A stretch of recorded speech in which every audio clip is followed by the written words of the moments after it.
Здравейте на всички!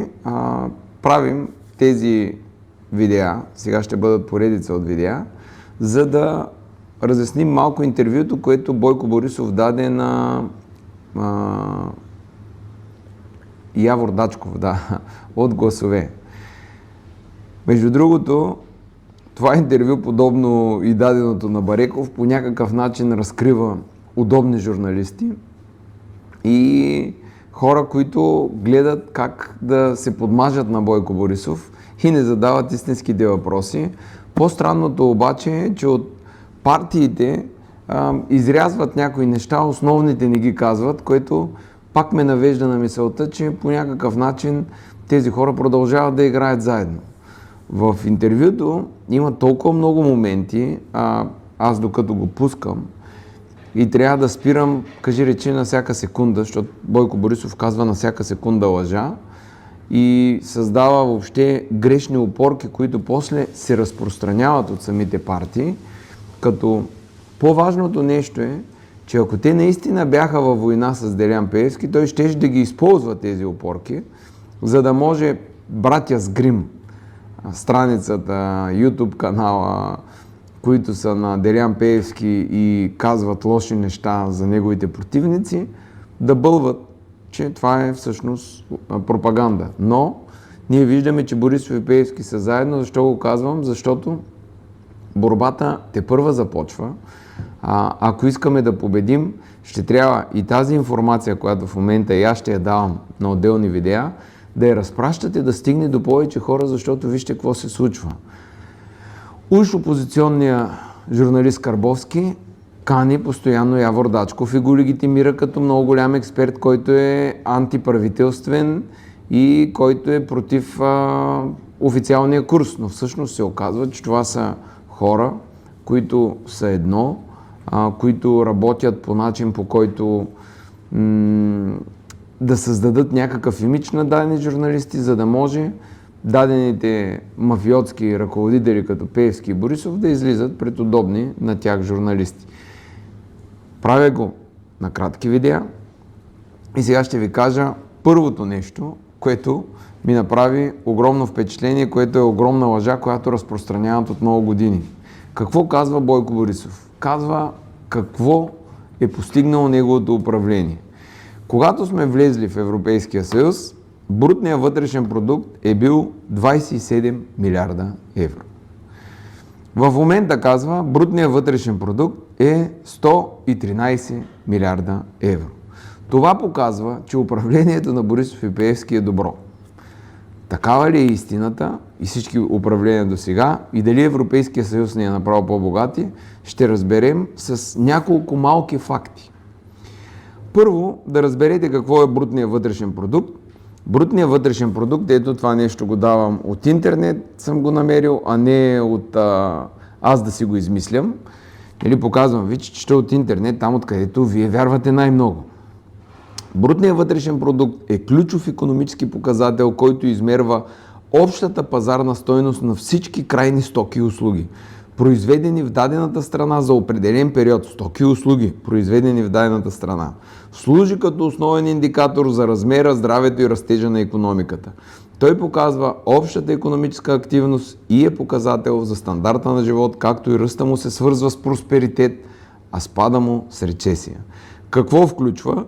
Измерва се в пари, стойността на стоките и услугите се изразяват в парична единица, включват се само крайните стоки и услуги, предназначения за крайния потребител, а не междинните. И сега, крайните стоки и услуги означава, решавате да си направите баня. Крайната услуга, която взема един плочкаджия сега, е 10 000 лева. Крайната услуга е струвала 2006 година, както казва Бойко Борисов, преди да влезем в Европейския съюз, 500 лева. Или 4 пъти ви се е повишил брутния вътрешен продукт, или 4 пъти повече пари има в икономиката, а вие трябва да дадете 20 пъти повече пари за същия продукт или услуга. 2006 година една пострижка мъжка струваше 5 лева, сега като отидеш при браснар, мисля, че е 50 лева. Ако не е 50, поне 30. Поне. да отиде един мъж, те как се казваха браснарите, имаха някакво модерно име. Което означава, че в една пострижка пак ви се е качило между 6 и 10 пъти, а само 4 пъти се е качила покупателната способност в брой пари, които имате. А ви е поскъпнало между 6 и 10 пъти. Ще ви кажа също нещо друго, защото не е само това поскъпване. 2006 година един Jeep Wrangler струва 45-50 хиляди лева. Сега един Jeep Wrangler струва 160 хиляди лева на международните пазари, което е инфлация. Или ние имаме само международна инфлация, която е 3 пъти. Не дейте гледа показателите, които уж ви дават. Един iPhone е струвал 2006 година $999, сега струва поне 499 или много по-евтин беше iPhone, отколкото сега.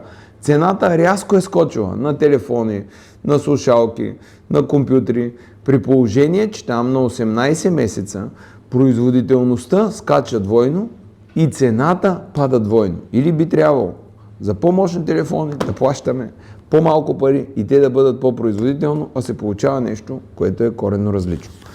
Друго нещо, което се случва. Храните. Аз се спомням, доматите 2006 година бяха 20-30 стотинки. Сега доматите са 4, 5, 6, 7 лева, което означава, че ние имаме поне 10 пъти скок на цената на доматите, които дори не са вече родно производство. Качеството беше много по-добро на доматите преди, отколкото е сега.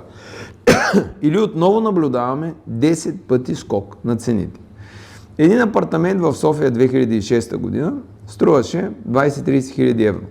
В момента струва 200-300 хиляди евро. 10 пъти по-скъп. Всички тези апартаменти, които се купуват в момента, те са благодарение на банкови заеми, които много са се отпуснали за такъв тип потребителско купуване на неща, а не за инвестиции. Кредитите 2006 година, които бяха за инвестиции, бяха 30 пъти повече, отколкото са сега. Аз знам, като човек, който съм работил в бизнес, начина по който работиха банките. Сега се дава само потребителско кредитиране на определени хора, с които те се правят зависими и отиват някъде да харчат. Колко е била една карта за лифта в Боровец, сега е, мисля, че 59 евро или 69 евро картата за лифта, 59 или 69 евро.